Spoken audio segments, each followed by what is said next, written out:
Welcome back, everybody. This is Eric and Chad here with Iraq Veteran 8888. Today, we've got another Gun Gripe episode for you. Thanks for tuning in. This one's a doozy.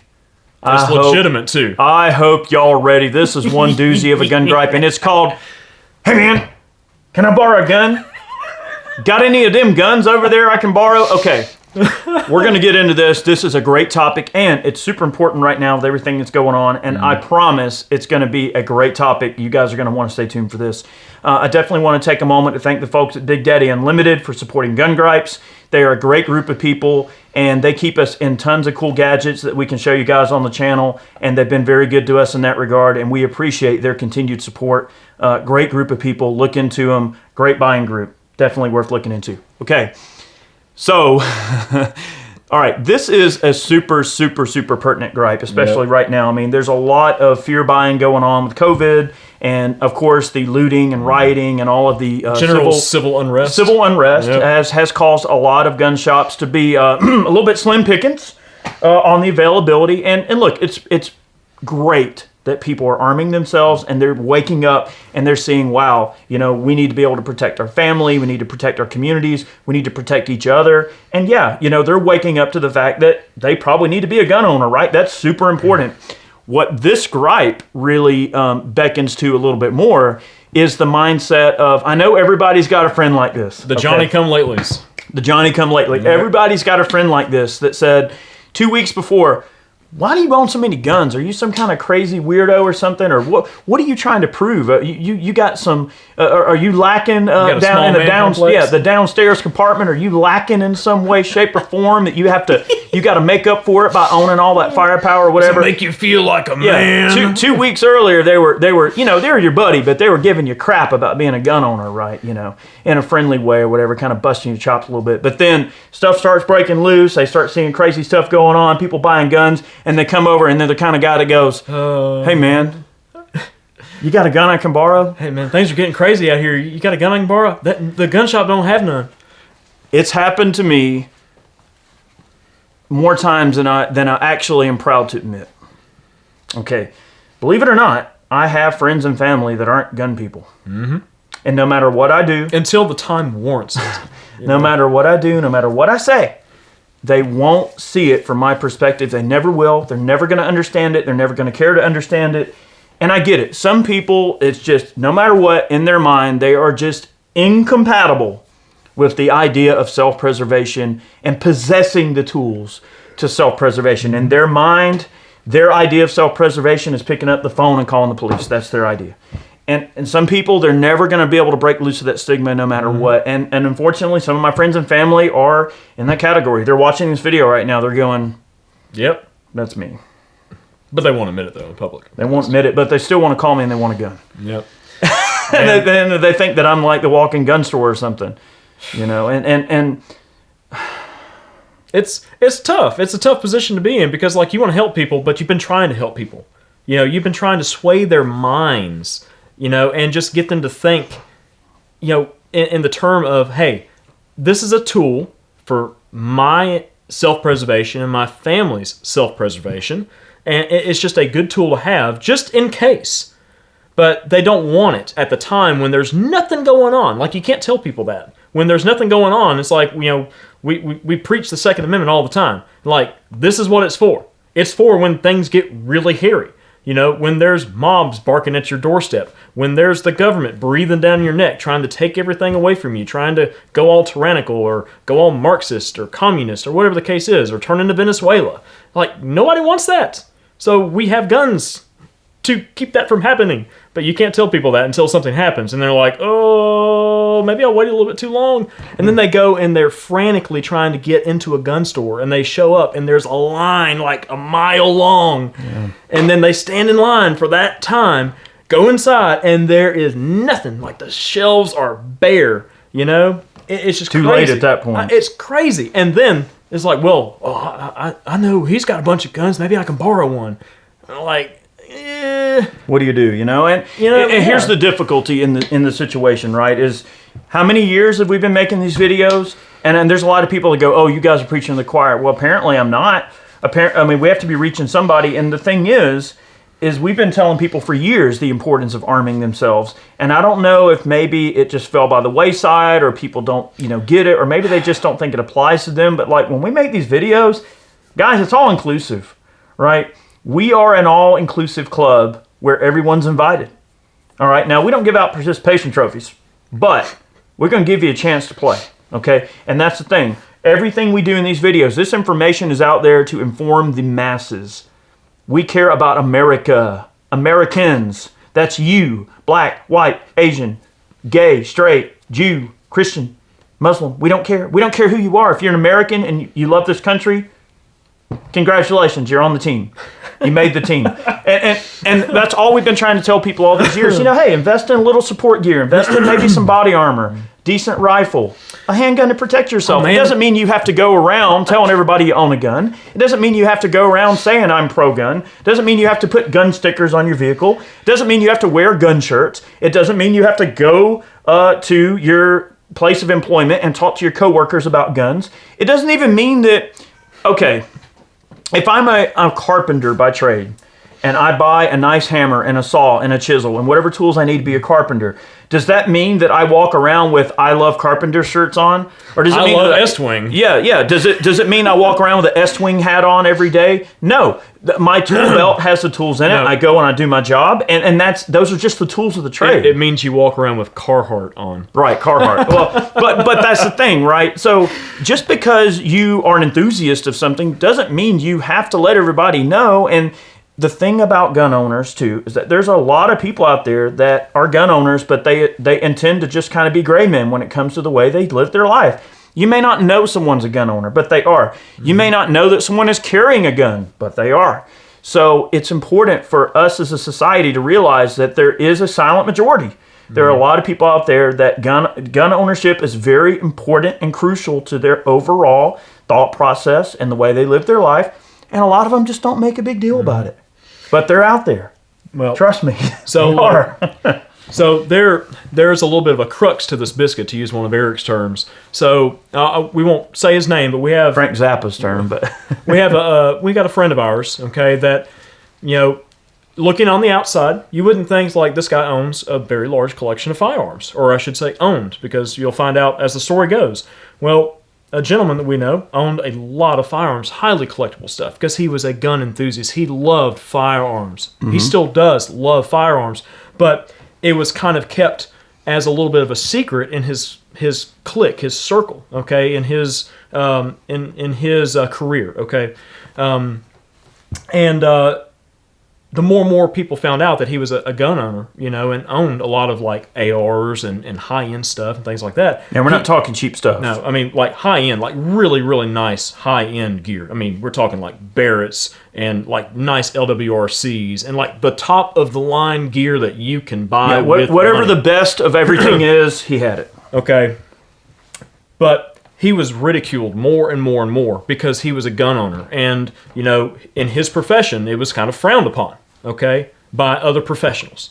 So eventually he just said, you know what, I'm done being ridiculed. So he sold off most of his collection. There are a lot of people out there like that want to own guns, but then, they don't get the support they need in their circle of friends, okay, or in their profession or at their job. Like, you're ridiculed for being a gun owner because being a gun owner is still stigmatic in this day and age. It's still taboo in this day and age. When gun sales are through the roof and more people want to get the tools to defend themselves with more than ever, it is still taboo to be a gun owner. You have to like hide in the dark corner and hide your guns, and keep it a big secret. It's like some back alley thing where you don't want anybody to know about your fetish, with guns, okay? But that's the problem. If you want to own guns, you, by God, own guns. And you don't give a crap what anybody says.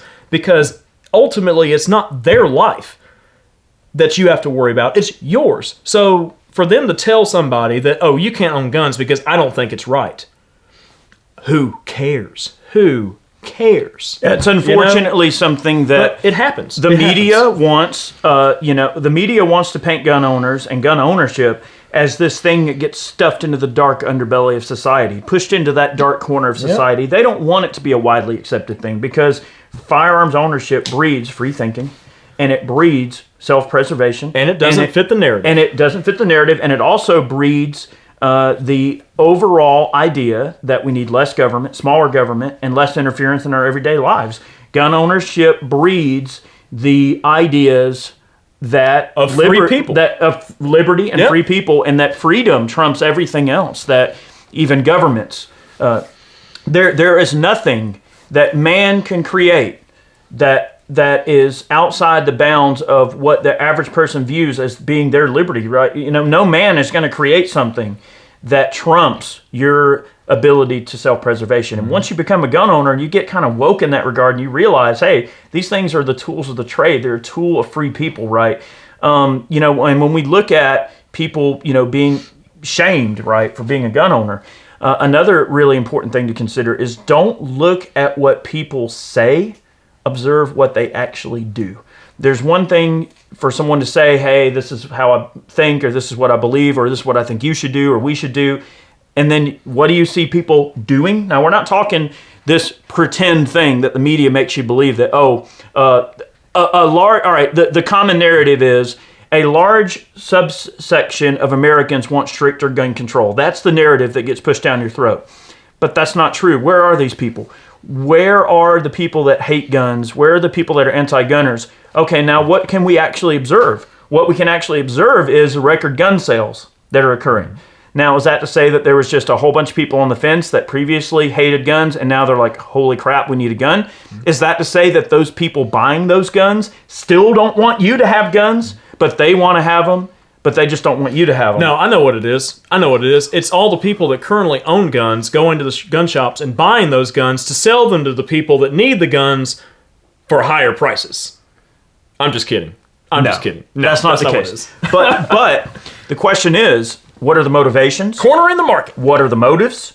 Yep. And the thing is, I believe that the most simple explanation, and what I feel to be in my heart the most correct explanation, is that there are a lot of people who might have been on the fence and they want to earn themselves.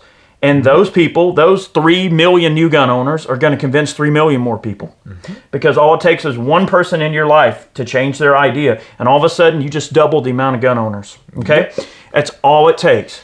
Everybody that loves gun ownership and understands that woke feeling you get when you can protect yourself and your family, and you know that you ain't calling nobody because you're going to protect your dang castle. It's your castle, and nobody's going to come in that castle without being, dealing with you. Okay? If that feeling is good to you, then find one other person in your circle that disagrees and convince them. And all of a sudden, we just turned, all these gun owners into double the amount of gun owners. It's all exponential. That 3 million people that bought new guns, if they convince one person that's a friend of theirs to go buy a gun that wasn't a gun owner before, congratulations. We just created 3 million more gun owners. That's 3 million men, women that are strong Americans that are going to protect our country. If something disastrous happens, if we're attacked, if anything happens, we have a literal grassroots army of people who care very much about being free and protecting each other.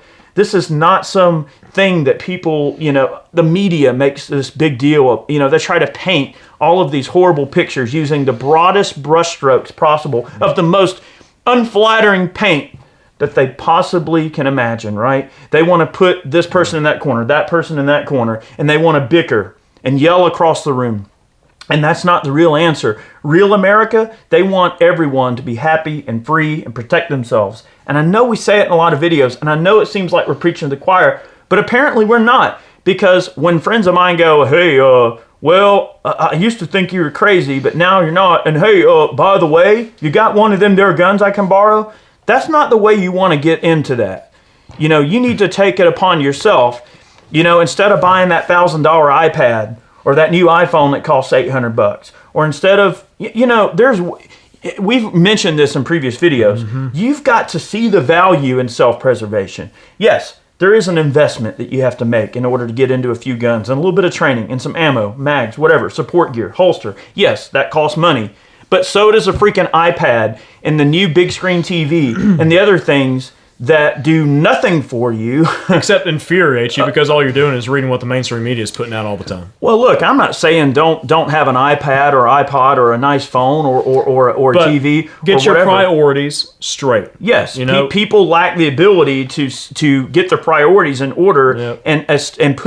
and see the value where it needs to be. Like, I guess, place that value on that particular item in terms of, hey, I had to save up for a few months, 2 or 3 months, to be able to afford to buy X, whatever it is, TV or whatever gadget or crap for your truck or whatever you bought, right?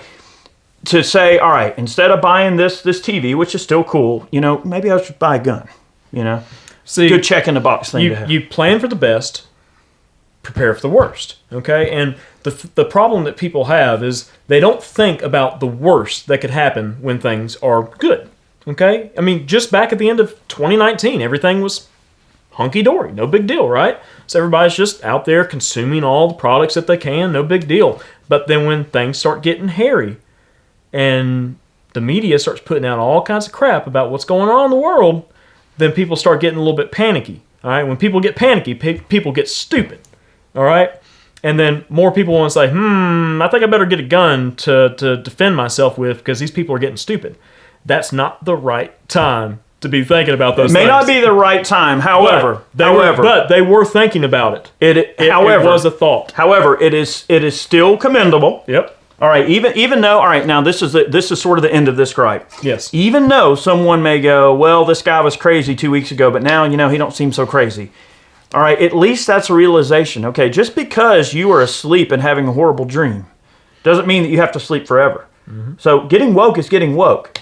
If you're getting awakened from a bad dream, as long as you recognize that you were in a bad dream and you separate yourself from it and move on with life, well, then by all means move on with life. So if it took something happening for you to go, you know what, maybe I need to own a gun, we're not ridiculing that person. Absolutely, get a gun, protect yourself.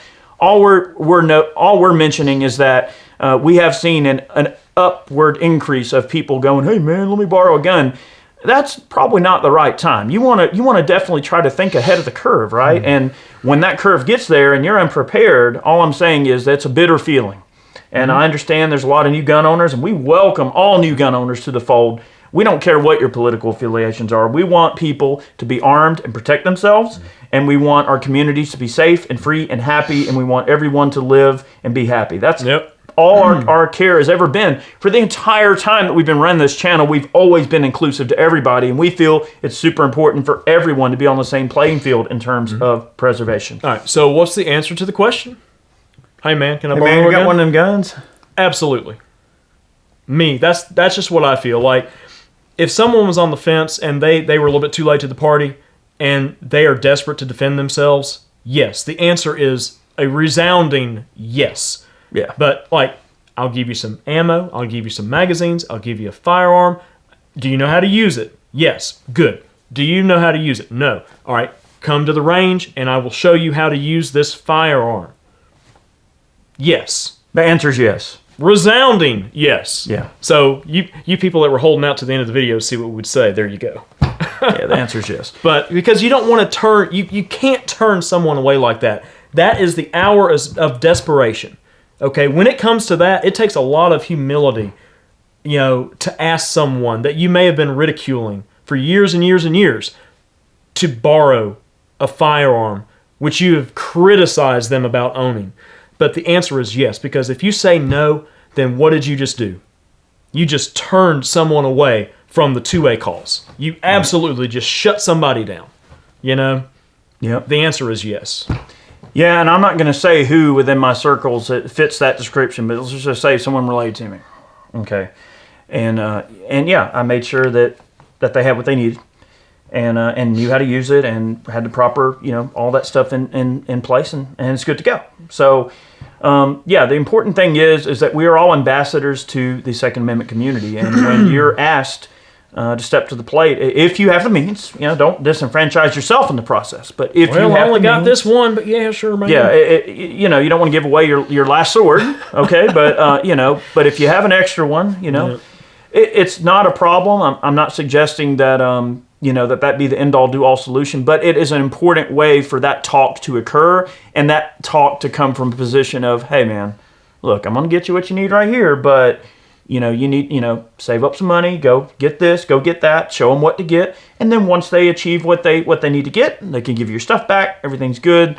And that's happened actually in several cases so far. A few of my close friends have needed some support, and I've been there to lend them the support they need, and that's fine. And they've learned, and now guess what? They get it. They're gun people. So better late than never, but always look at the next turn in the curve, see where it's going, and make sure that you respond accordingly. And guys, for God's sakes, listen to us. We're trying to tell you what to do, okay? And we're not doing it in an authoritative standpoint. We're trying to suggest what you should do, okay? Maybe take that to heart a little bit more, I hope they don't find the subliminal messages. Oh my gosh, yeah, the little flashing, the little flashing buy a man can things. All right, look. Thank you guys so much for the support. Those of you who purchased man cans, now that wasn't subliminal. That cause epilepsy. Yeah, exactly. So we got some great boxes that we put together called man cans. If you love the channel and you wish to support us, you can purchase a man can. You can go over to Ballistic Ink, pick up a t-shirt.